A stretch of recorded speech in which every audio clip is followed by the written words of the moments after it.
Everyone, and welcome to day 11 of my 12/12 birthday countdown.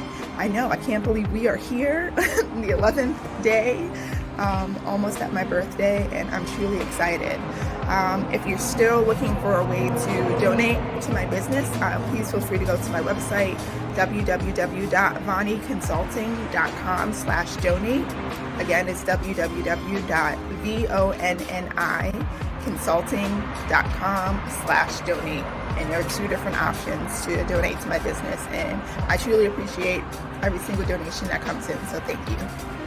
So today's life-changing decision, I was kind of going back and forth on like which topic to talk about or how to best broach the subject, and I just decided to just tell it all and just see where it goes, so bear with me.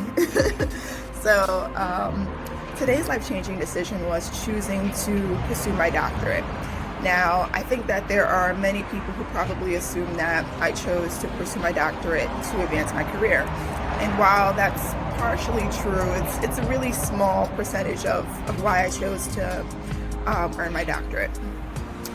It really goes back to two main things. One, my family's legacy, and two, my own personal experience around just the education system in general. So in terms of my family's legacy, I come from a long line of educators. It's like yesterday I shared that, my teachers kind of ignited that fire under me in terms of wanting to pursue education, but it was really my family's legacy that continued to fuel that fire. My great-great-grandmother came to the United States on a teaching sabbatical and, never really left and just continued to promote education as being the most important thing one can receive in this life. And her daughter, my great-grandmother, continued to push that message, and to the point where when she noticed that her children were not receiving an adequate education, she fought to make sure that they did, and fought with the New York City Board of Ed, and did all of these kinds of things to make sure that her children, as well as the children within her community, were receiving an adequate education. And it's because of her, as well as the other educators in my family, coming from a long line of teachers and principals and mentors and advocates, it's because of that collective energy that I really felt like education was something that that was a calling for me. And I think, I'm one of the only ones who really went the higher education route. So a little bit different than some of my other family members, but still, it's all part of the same system. And so I would say my family's legacy is probably the number one reason why I decided to pursue a doctorate. The second reason was because of my own experience with the education system. So for, the better part of my elementary and junior high school years, I grew up kind of feeling like I didn't know a lot, like I wasn't smart. And it's because we had these standardized tests that I just did horribly on. And I eventually had to learn, particularly as I got to my high school years, that was not a measure of my intelligence. That was not a measure of what my capability was in the classroom, because in the classroom I did really well. I got A's and B's mostly. Of course, during the teenage era, my grades dipped a little bit for social reasons, but otherwise, I was a capable individual. And so the fact that these standardized tests were telling me otherwise, that really took a toll on my self-esteem growing up. Not feeling like I was smart, not feeling like I couldn't contribute in a way that was productive to my schooling. And again, that wasn't the case. In the classroom, I was perfectly fine, but it was really those standardized tests that put a damper on what I felt like intelligence was.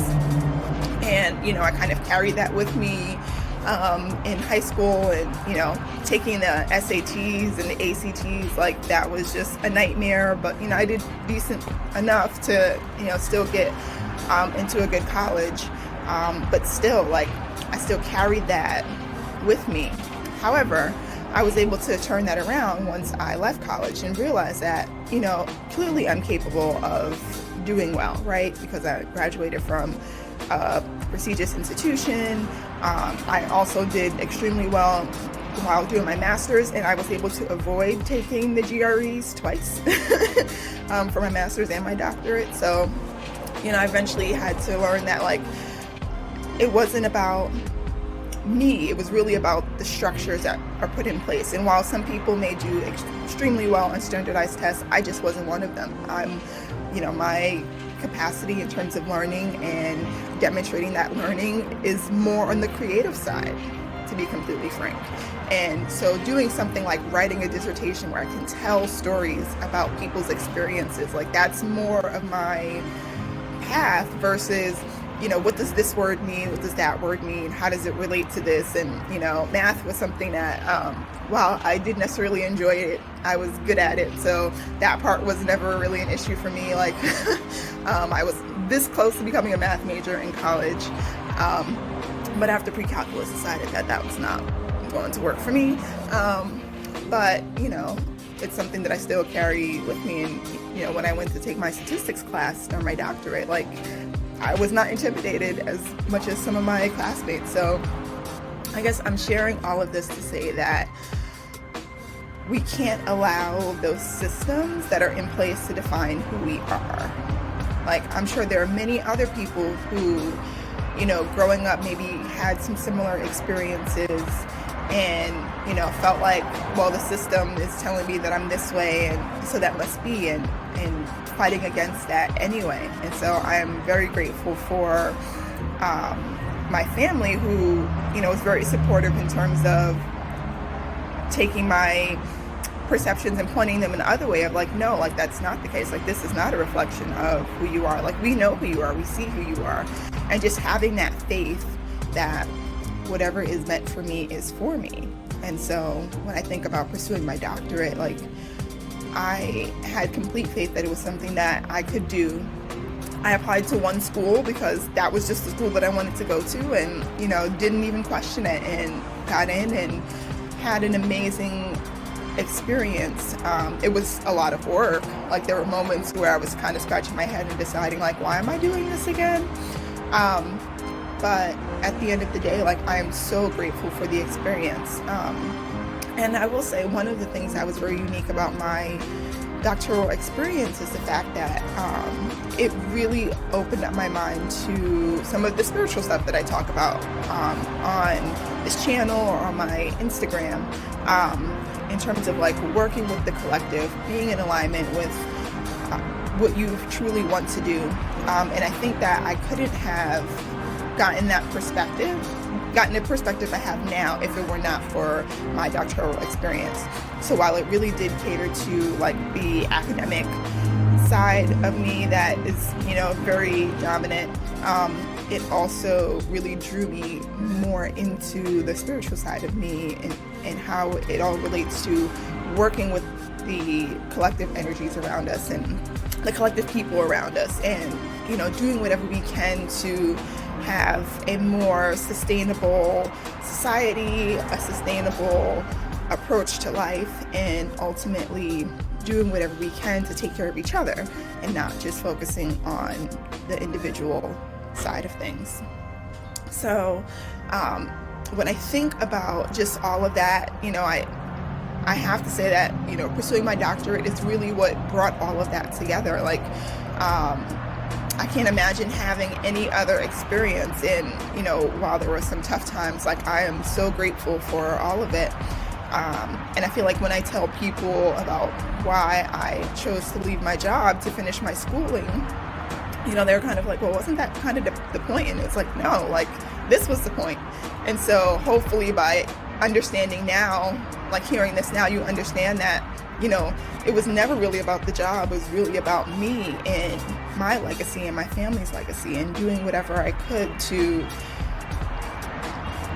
put myself in a better position, and, continuing to build myself up, and then using that to build others up, right? Because not only is it about me building up my own self-esteem, it's really about encouraging others to do the same. And so that's what I want to do in today's message, just encouraging you to go beyond whatever it is people say that you are. People set low expectations for you. exceed those expectations. If people say that you're, you know, at this level, show them that you're at the upper level. Like, don't allow other people to define your capacity, your capability, your intelligence, because at the end of the day, you know who you are, you know what you're capable of, and it's just a matter of showing the rest of the world what that is. And I'm not saying in a way that's, I don't mean in a way that's kind of like, you know, showing off, but really just demonstrating to them, like, look, I am capable. Look, I can do this. Look, I am, you know, extremely intelligent and, you know, have these skills, and, you know, there's nothing that can be said to show otherwise, because I'm showing you right here with my own proof. So have faith in yourself, have faith in your ability to do more, and be better than, you know, whatever expectations others may have for you. Okay? So that is my life-changing decision for day 11. I am excited to see you tomorrow for the conclusion of my 12/12 birthday countdown. But don't worry, you know, you're not going to miss me. I'm still going to go back through my morning messages. It's just going to be a little bit more of a sequence than before. But nonetheless, have a beautiful Saturday, and I will see you here tomorrow. Hey, thank you so much for listening to my video. Please don't forget to like and subscribe below. Also, I have some other recommended videos for you to check out over here. All right, thanks a lot and have a great day.